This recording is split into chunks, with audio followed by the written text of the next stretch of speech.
Avqustun 19-da Ağcabədi rayon İcra Hakimiyyətinin başçısı Rafil Hüseynovun 2026-cı ilin avqust ayı üzrə sayca 3-cü qəbulu Təzəkənd kəndində keçirilib.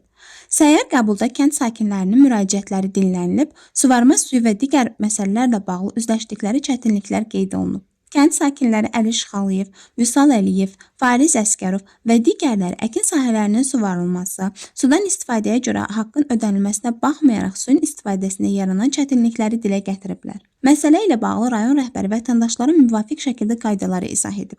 Həmçinin suvarma mövsümündə yaranan problemlərin aradan qaldırılması üçün Ağcabədi Su Meliorasiya Sistemlərinin İstismarı İdarəsinin rəisi Asəf Quliyevə tapşırıqlar verilib. Qəbul zamanı sakinlər tərəfindən kəndin infrastrukturu və sanitar vəziyyəti ilə bağlı mövzulara da toxunulub.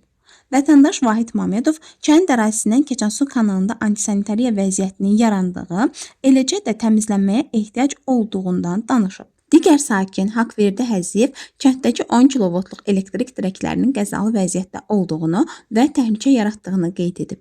Sakinlərin qaldırdıqları problemlərin araşdırılması və operativ şəkildə həlli üçün icra başçısı tərəfindən aidiyyatı qurum nümayəndələrinə tapşırıqlar verilib.